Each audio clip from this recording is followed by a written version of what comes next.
සෑම දිනාටම තෙරුවන් සරණයි. විශේෂයෙන්ම බොහෝ කාරණා මම ඊට පෙර වීඩියෝ වලදී සඳහන් කරන්නට යෙදුණා. ඒ වගේම තමයි මේ අපේ වීඩියෝ එහෙම අහලා ප්‍රශංසා කරන, ඒ වගේම ඒවා ගැන පැහැදිලා ඒවා ගැන අදහස් දක්වන අපේ කල්යාණ මිත්‍ර සත්පුරුෂ සෑම දිනාටම පින් දෙනවා, ස්තුතිය පළ කරනවා. ඒ වගේ මේ ඇත්තෝ තවත් දන්න අයට මේ දහම් පණිවුඩය, ඒ වගේ මේ නිවන් පණිවුඩය ලබා දීම ඉතාමත්ම වැදගත් කියන එක සිහිපත් කරන්නට කැමතියි. අපේ මේ YouTube නාලිකාවේ ගොඩාක් තිබෙනවා දේශනා. ඉතින් ඒවා අහන්න උදවිය බොහොම අඩුයි. ඉතින් ඒවා අහලා විශාල පැහැදීමක් නැත්නම් ජීවිතයේ අවබෝධය ඇති කරගන්නට, පුළුල් අවබෝධය ඇති කරගන්නට ඒවා ප්‍රධානම අවශ්‍යයෙන් වැදගත් වෙන බව මා සිහිපත් කරන්නට කැමතියි. ඉතින් ඒ නිසා විශේෂයෙන්ම මම පළමුවෙන් මතක් කරන්න කැමතියි, විශේෂයෙන්ම අපේ විහාරස්ථානයේ අපිට සිව්පස්යෙන් උපස්ථාන කිරීමේදී බොහෝ උදවිය සඳහා ඉදිරිපත් වෙනවා අඩුයි. ඉතින් අපිට බොහෝ ඒ සිව්පස්ය ආදී මෙහි අඩු දායක පිරිසක් සිටින නිසා ඒව සම්පාදනය කරගන්න අපිට විශාල අසීරුතාවයකටපත් වෙනවා. ඉතින් එහිදී අපිට ඒ වෙනුවෙන් ඉදිරිපත් වෙන අය බොහොම අඩු පිරිසක්, කියන්නේ අඩුම සංඛ්‍යාවක් තමයි සිටින්නේ. ඉතින් විශේෂයෙන්ම ඒ වගේ සොයා බලන අහන පිරිස බොහොම අඩුයි. ඉතින් අපිට පුළුවන් සත්‍ය ප්‍රමාණයෙන් අපේ හිත ඇති උදවිය කිහිප දෙනෙක් තමයි අපිට ඒවට උදව්පදව් කරන්නේ. ඉතින් ඒ වගේම තමයි මේ නිරෝගී භාවයේ පිණිස සිව්පස්ය, ඒ වගේ ඖෂධීය බෙහෙත් ආදී අපිට කොළඹ ප්‍රදේශයේ ඒ පවුල් දායක පැත්තෝ මට විශේෂයෙන් මම මේ නිතර මතක් කරන්න දෙන්නේ නැහැ. නමුත් පහුගිය දවසේ මට දුරකථන ඇමතුම අරගෙන ඒක මතක් කළා. ඉතින් ඊට පස්සේ සමිනාංශ බෙහෙත් කොහොමද අහලා. ඉතින් ඒ වෙනකොට මට බෙහෙත් තිබුණ නැහැ. ඉතින් හනිකට ලහිලහිම ඒ බෙහෙත් ටික මට ලැබෙන්න සැලැස්සුවා. ඉතින් ඒ පවුලේ ඇත්තන්ලාට ගොඩාක් පින් සිදු වේවා කියලා ප්‍රාර්ථනා කරනවා. ඒ වගේම ඒ ඇත්තෝ අවබෝධයෙන් යුතුව මේ ශාසනයට උදව් කරන්නේ. ඒ වගේම අපිට සිව්පස්යෙන් ඒ වගේ ඖෂධීය පූජාව සිද්ධ කරන ගොඩාක් අවබෝධයෙන්. ඒ නිසා මං හිතන්නේ කිසිම අඩුවක් නොවන විදියට ඒ ඖෂධීය පූජාව ඒ ඇත්තෝ සිද්ධ කරනවා. ඉතින් අර මට නිතර මතක් කරන්න හිතෙන්නේ නැහැ. මොකද මම වෙනුවෙන් ගොඩාක් දේවල් කරලා තියෙන නිසා මට නිතර ඒව ගැන සිහිපත් කරන්න හිතෙන්නේ නැහැ. කෙසේ වෙතත් ඒ ඇත්තෝ විමසලා බලලා ඒ ටික ලබා දුන්නා. ඉතින් මම ඊට පෙර වීඩියෝ එක පළ කළා. මට ඒක ලබා ගන්න නම් බෙහෙත් ප්‍රතිකාර කරගන්න ටික අපහසු මට්ටමක් තිබෙනවා කවුරු ඉදිරිපත් නොවුණු ආකාරයක් ගැන. ඉතින් ඒකත් ඒ වීඩියෝ එක පළ කරගන්න බැරි වුණා. මට මේ තාක්ෂණික පහසුකම් පිළිබඳව ගැටලුවක් තියෙන නිසා මේ ෆෝන් එකේ. ඒ නිසා විශේෂයෙන් පින් දෙනවා ඒ අත්අන්ලා හැම දිනාටම. ඒ වගේ මෙවර අපේ විහාරස්ථානයේ 2025 වර්ෂයේ කටින මේ පින්කම බාරගෙන කටයුතු කරන කවුරුවක් ගමෙන් ඉදිරිපත් වුණේ නැහැ. මං හිතන්නේ ඒකට ආර්ථික මේ වශයෙන් මුදලක් යොදවන්න තියෙන නිසා යම් කෙනෙකුට ඒක දරා ගන්න අපහසු නිසා මං හිතන්නේ කවුරු ඉදිරිපත් වුණේ නැහැ. ඉතින් විශේෂයෙන්ම අපිට පිටතින් කවුරු හරි දායක ඇත්තෝ ඉන්නවනම් ඔබගේ මූලිකත්වයෙන් අපේ විහාරස්ථානයේ පින්කම මේවර කරන්න පුළුවන් බව සිහිපත්. මොකද පිටතින් හිටියක් කරන්න පුළුවන්. ඒ ආනිසංසදායක පින්කම තමයි කටින මේ පින්කම කියන්නේ. මුදල ඒකට ඇත්තටම දරන්න වෙනවා. මොකද බොහෝ දේවල් ගන්න, ද්‍රව්‍ය මේ වශයෙන් ඒවා දේවල් ගන්න සිද්ධ වෙනවා. ඉතින් ඇත්තටම අපිට යමක් කරන්න බෑ කියන පැත්ත ගහුවා. ඉතින් ඒක කරන්නම කොහොමද බෑනේ. ඉතින් මේ අපිට අර අඩු පිරිස ඉන්න නිසාත් අපිට කරන්න හැකියාවක් නැහැ. ඒ නිසා යම් කෙනෙකුට කරන්න හැකියාවක් තිබේ නම් ඉඩ ප්‍රස්ථා තිබෙනවා මෙවර අපේ කට පින්කම ඔබගේ මූලිකත්වයෙන් කරන්න. මොකද ඔබ පිට හිටියත් මට ඒක සංවිධානය කරන්න පුළුවන් අපේ දායකය සම්බන්ධ කරගෙන සංවිධානය කරන්න පුළුවන් ඔබට පූර්ණ දායකත්වයේ පූර්ණ කැපවීම පූර්ණ ඔබගේ මූලිකත්වය ලබාගෙන මට ඒ පින්කම සූදානම් කරන්න පුළුවන් බවත් විශේෂයෙන්ම සිහිපත් කරන්නට කැමතියි. තව මේ වෙන කවුරු කතා කළේ නැහැ සම්බන්ධයෙන්.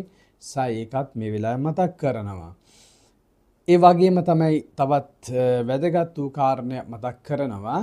මම මීට පෙර මේ ගැන මං හිතා මීට අවුරුදු ගානකට පෙර මං හිතන් 2010 වර්ෂය වගේ මගේ මතකයේ හැටියට මම මතක් කළා. මේ ස්වභාවික ආපදා අපේ ලංකාවට පමණ නෙවෙයි මුළු ලෝකෙටම ඇති වෙන දෙයක් බවට පත් වෙලා තිබෙනවා.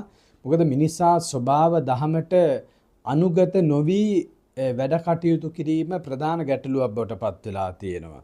දැන් මේ පහුගිය දවසේ මියන්මාරයට ඇති වුණ බුරුමෙට තායිලන්තේ තායිවාන වගේ රටවල් වලට අපි කියන මියන්මාර් රටේට විශාල භූමිකම්පාවක් ඇති වෙලා අපි කියන ස්වභාවික අනතුර ඇති වෙලා විශාල සංඛ්‍යාව මරණයටපත් වුණා. ඉතින් පින්නතේ අපි විශේෂයෙන්ම හිතා මහා බිල්ඩින් ගොඩනැගිලි අහස උසට මාලිගා හදාගෙන ඒව ඇතුලේ ඉන්නවා සදාකාලික වශයෙන් ජීවත් වෙලා ඉන්න පුළුවන් කියලා. ඒව හදාගෙන අපිට ආරක්ෂා වෙලා ඉන්න පුළුවන්. අපිට ධනෙ තියෙනවා, අපිට බලය තියෙනවා, අපිට රැකවරණය තියෙනවා, ආරක්ෂකංශ තියෙනවා ආදී ලෙස හිතාගෙන මවාගෙන මිනිස්සු මේ ලෝකයේ ජීවත් වෙනවා. තව රටවල් එනකොටා ගන්නවා, අවි ආයුධ නිෂ්පාදනය කරගෙන බෝම්බ ගහනවා, මරා ගන්නවා. තවත් ඔය ඊශ්‍රායල් වල වගේ යුක්‍රේන වල වගේ රටවල් වල මරා ගන්නවා. මේ යුදගිනි ඇති වෙන්න ප්‍රධානම හේතුව තමයි ධනය, බලය, කාමය කියන ඒවට පොරකන නිසා. ඒ නිසා ස්වභාව දහමට පටහැනි විදියට මුළු රටවල් ටිකම ලංකාව ඇතුළුව හැම රටක්ම අද වෙනකොට පරිසරයේ විනාශ කළ. මොකද පරිසරය අපේ බුදුදහම මේ පරිසරය එක්කම යන්නේ. අවුව, වැස්ස, සුළඟ මේවහා එක මුතුභාවය මේවහා සම්බන්ධතාවය තියෙන අපේ බුදුදහම. මේවට විරුද්ධ වැඩ කළොත් විශාල හානිය ඇති වෙනවා. මේ සංවර්ධනය කරනවා කියලා බලන්න අපේ කළුගල් ටික විශාල වශයෙන් විනාශ කරලා දානවා. ස්වභාවිකව පිහිටලා තියෙන පස් කඳු ටික සම්පූර්ණයෙන් කපලා දානවා. අධිවේගී මාර්ග හදනවා කියලා මහ විශාල වශයෙන් හානියක් කරනවා.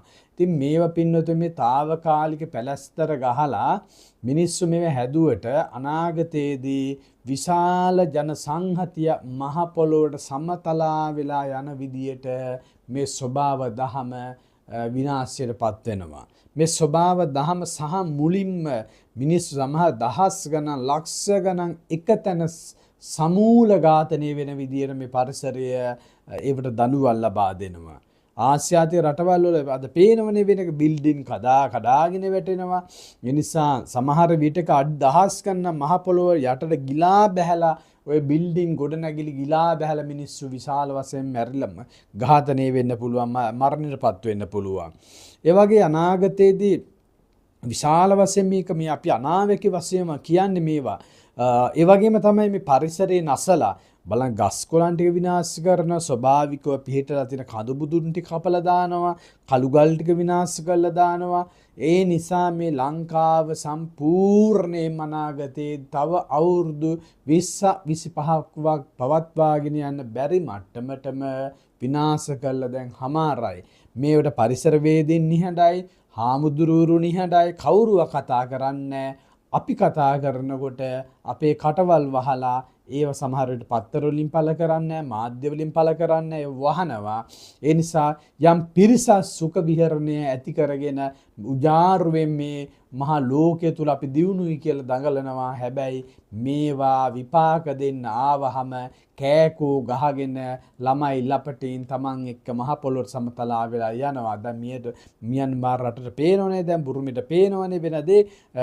උන් හිටිත නැහැ, හරි හම්බ කරපු දේවල් නැහැ, ගොඩනැගිලි ටික නැහැ, අම්මලා තාත්තලා ටික නැහැ. ඔය වගේ තත්ත්වයන් ඇස්කනා අපිට තමන්ගේ ඇස්වල පේන මේ රටට දැන් උරුම වෙලා තියෙන එක මිනිස්සුනේ දැමුවා හිතපල්ලා උඹලට කොයි වෙලාවක හරි ওই තත්ත්වය උරුම වෙනවා.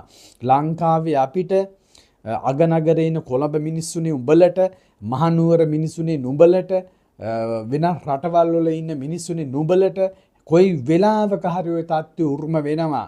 ඒ නිසා දුරදිග බලලා ජීවිතය ගැන හිතලා මේ අධික තණ්හාවෙන් මේ අධි තණ්හාවට ගිහිල්ලා මේ අධික සංවර්ධනයක් කරා යන අධිවේගී ගමන නතර කළා සරල අල්පේච්ච ස්වභාව දහමට මුසු වෙච්ච ගමන යන්නට මිනිස්සු හිතන්නට ඕන.